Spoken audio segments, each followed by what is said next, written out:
They mocked her scrubs, called her fragile, whispered that she didn't belong among warriors. For weeks, the SEAL candidates treated her like a liability, someone who'd collapse at the first sign of real danger.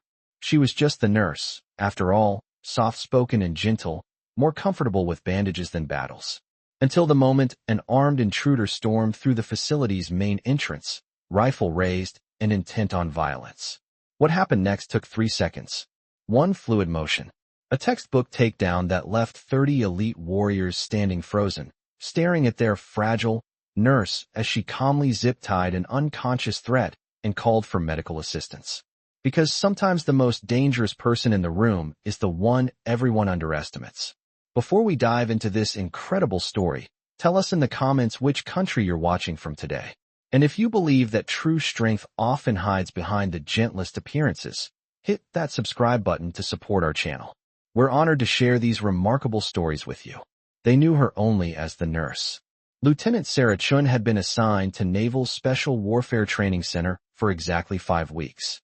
At 5 feet 4 inches with shoulder-length black hair usually tucked under her medical cap and dark brown eyes that seemed more comfortable reading patient charts than tactical manuals, she moved through her duties with the quiet efficiency that characterized dedicated healthcare professionals. To the SEAL candidates in Class 298, she represented everything that seemed out of place in their brutal training environment. Where they were loud, she was soft-spoken. Where they were aggressive, she was gentle. Where they carried weapons, she carried medical supplies. Her presence reminded them of the civilian world they had left behind, a world of safety, comfort, and people who didn't understand what it took to become America's elite warriors. The candidates had developed their standard assumptions about Lieutenant Chen's background and capabilities. She was obviously a career medical officer who had never served in operational roles.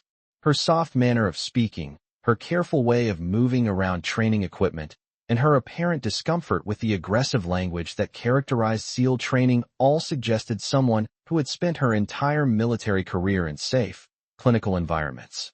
The nurse is nice enough, Petty Officer Marcus Torres had commented to his teammate during their 4th week. Professional with the medical stuff, but you can tell she's never been around real military operations. Flinches every time the instructors start shouting, looks uncomfortable during weapons demonstrations. Sweet lady, but definitely out of her element here. Seaman First Class Jackson, who had worked with various medical personnel during his previous Navy assignments, offered his perspective. Some medical officers just focus on the healthcare mission, Torres. Doesn't mean they don't understand what we're doing. They're just built different than operators. But Torres's observations seemed accurate to most of the candidates. Lieutenant Chen's demeanor was notably different from the few other medical personnel who had rotated through their training. She appeared genuinely uncomfortable with the military culture that surrounded special operations training, seemed to avoid conversations about tactics or combat operations, and maintained the kind of gentle professionalism that suggested extensive civilian healthcare experience rather than military operational background. Her daily interactions with the candidates reinforced these perceptions. When treating training injuries, she worked with careful precision but seemed disturbed by the aggressive nature of the exercises that caused those injuries. During weapons training, she positioned herself as far from the action as possible while still maintaining her medical oversight responsibilities. Her questions about training procedures focused on safety protocols and injury prevention rather than tactical effectiveness. Master Chief Petty Officer Williams, who supervised the medical support for Class 298, had noticed Lieutenant Chen's apparent discomfort with the training environment. During their weekly coordination meetings, he often found himself explaining military procedures that most medical officers would have understood instinctively. Lieutenant Chen, Master Chief Williams had said during their 3rd week, "You seem to have questions about our training procedures that suggest limited exposure to combat operations. What's your background with special operations support?" Lieutenant Chen's response had been diplomatically vague. "Master Chief, I've primarily served in clinical environments. This assignment is my first extended exposure to special warfare training." The answer satisfied Master Chief Williams's curiosity, but reinforced the general perception that Lieutenant Chen was a medical officer without operational experience who had been assigned to SEAL training as part of routine personnel rotation rather than specialized qualification. What none of them knew was that Lieutenant Chen's gentle demeanor and apparent discomfort with military culture were carefully maintained professional personas that conceal the background none of them would have expected. The situation that would shatter every assumption began during what should have been a routine training day. Class 298 was conducting close-quarters battle exercises in the facility's specialized training area, realistic scenarios designed to prepare candidates for the kind of urban combat situations they might encounter in operational deployments. Lieutenant Chen was positioned at her standard medical station, equipped with emergency medical supplies and positioned to observe the training for signs of injury or medical emergency. Her role was essentially what it had always been: professional healthcare oversight with immediate response capability for training-related injuries. The training was proceeding normally when the facility's security alarm activated, indicating a breach of perimeter security. The initial announcement suggested a possible unauthorized entry, but security protocols required immediate implementation of lockdown procedures until the situation could be assessed and resolved. All personnel implement immediate lockdown procedures, the facility's public address system announced. Unauthorized entry detected. Remain in secure positions until further notice. The candidates and instructors immediately implemented their training, securing equipment and taking defensive positions until security forces could respond to whatever had triggered the alarm. But the situation escalated rapidly when additional announcements provided more specific information about the nature of the threat. All personnel be advised. Armed intruder has entered the facility. Implement emergency protocols immediately. The atmosphere in the training area changed instantly. This wasn't a drill or a training scenario. Someone with unknown intentions and confirmed weapons had gained access to a facility full of military personnel and training equipment. Master Chief Williams immediately took charge of the situation, directing candidates and instructors to secure positions that would provide protection while allowing security forces to respond effectively. Everyone find hard cover and maintain position until security clears the threat, he ordered. The candidates, despite being in training status, were experienced military personnel who understood the seriousness of an armed intruder situation. They quickly secured defensive positions around the training area while maintaining situational awareness for any signs of the threat approaching their location. Lieutenant Chen was positioned near the medical station when the armed intruder warnings were announced. Standard protocol required all non-combat personnel to seek immediate shelter and wait for security forces to neutralize any threats. Her position offered several options for protective cover behind medical equipment and training barriers. Instead, she did something that shocked everyone who witnessed it. Rather than seeking cover like everyone expected, Lieutenant Chen moved toward the main entrance of the training area with a calm, purposeful advance that suggested she knew exactly what she was doing. Her movement wasn't panicked or confused. It was deliberate and tactical, completely inconsistent with the gentle medical officer persona she had maintained for weeks. Lieutenant Chen, Torres called out from his defensive position. You need to get to cover. The protocol is to shelter in place until security arrives. But Lieutenant Chen continued moving toward potential danger, and her response revealed capabilities that none of them had suspected. The protocol assumes medical personnel require protection, she replied, without changing her advance.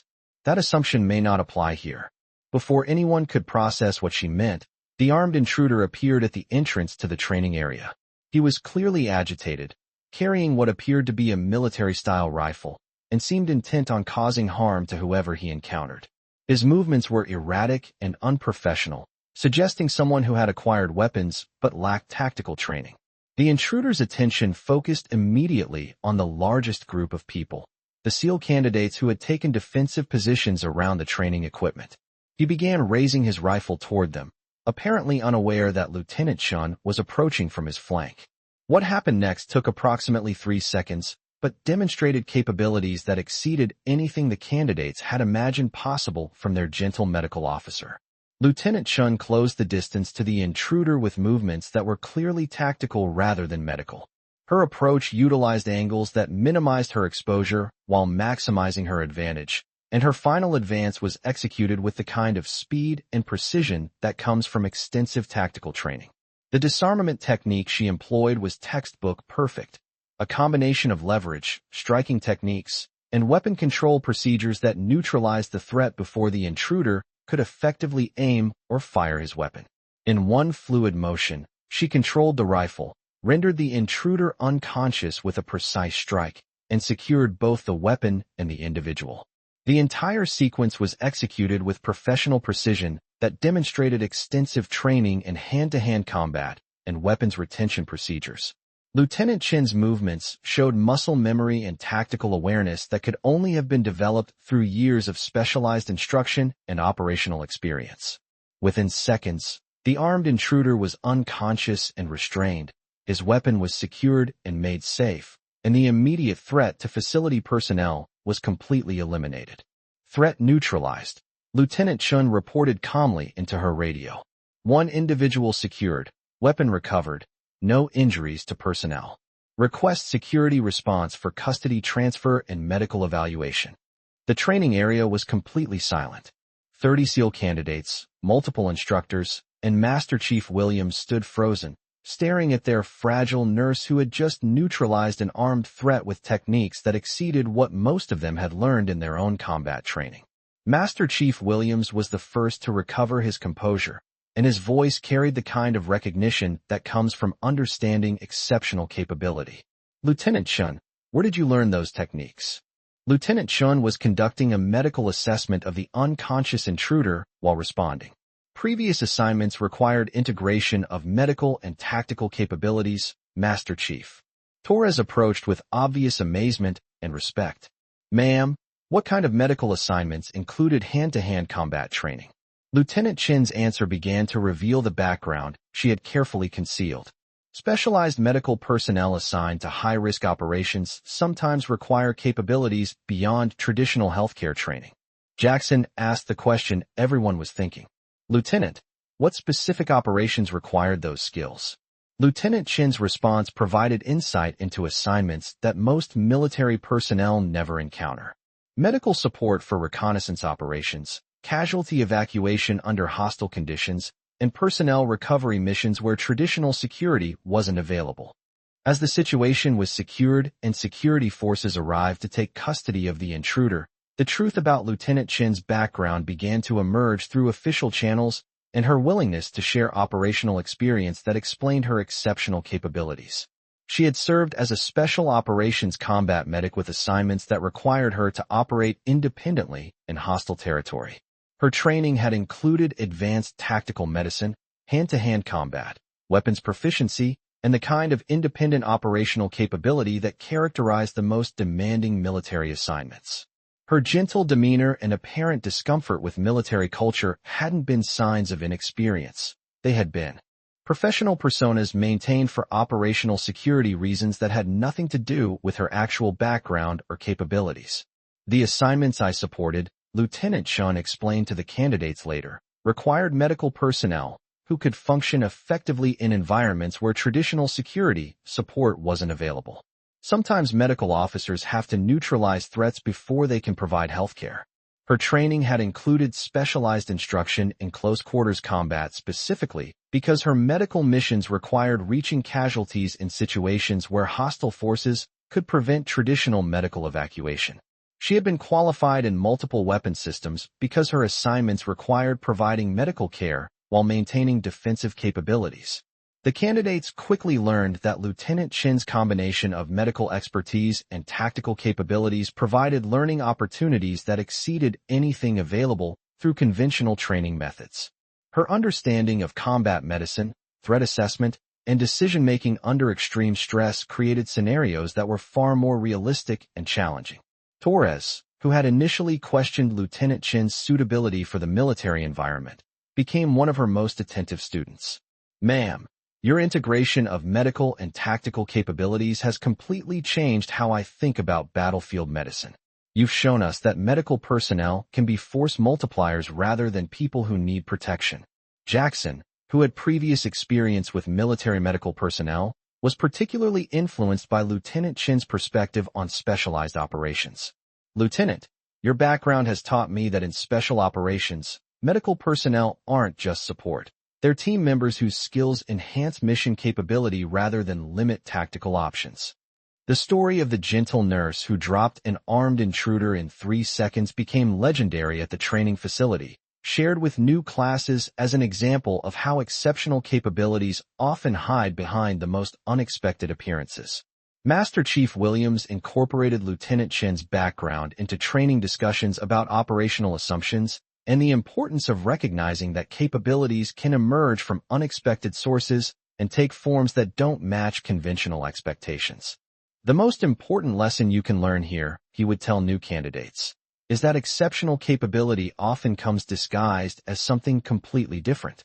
The person who seems least likely to handle a threat may be exactly the person you want on your team when things go wrong. Years later, when Lieutenant Chen transitioned to other assignments, her legacy lived on in the enhanced training programs she helped develop and in the understanding that professional excellence often requires maintaining operational security about specialized capabilities and experience.